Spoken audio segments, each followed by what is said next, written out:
In this tutorial we'll walk through how to install the OpenGPU Provider app on Linux and how to start providing. Head over to get started, you'll need two wallet addresses. The first one is your master address. This is used to manage your provider.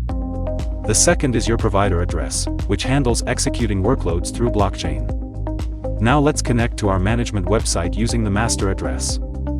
Once connected, copy your provider wallet address and make sure you are using the OpenGPU Mainnet network.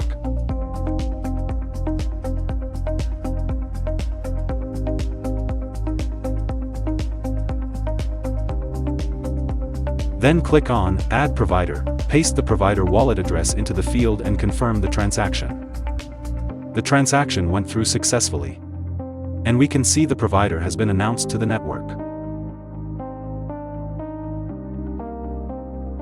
Now let's move on to the installation. Head over to create a folder where the files will be saved and navigate into it. Then copy and run the first command that downloads the Docker Compose file.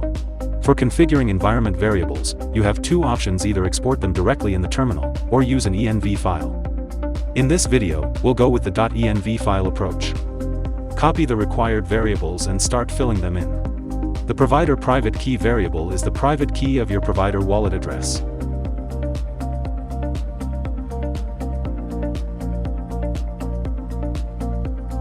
If your private key starts with 0x, make sure to remove those two characters before saving.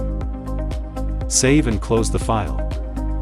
Now let's kick off the installation with Docker Compose upd. The provider app will start installing as a container in Docker. Once everything shows green, head over to Docker Desktop and confirm the container is running. The installation is complete. Now let's set up your first source and start providing. Navigate to the Sources tab. These are the sources your provider registers to. We'll register into a simple source called OpenGPU Activity Rewarder. Keep in mind that different sources may require different hardware. Once the registration transaction is confirmed, go back to Docker. You can see the new source is already there. Some containers may take a moment to appear as they're still downloading.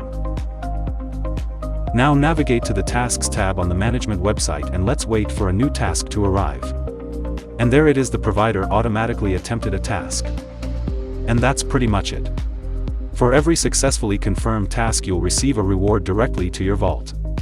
Thanks for watching, and good luck providing.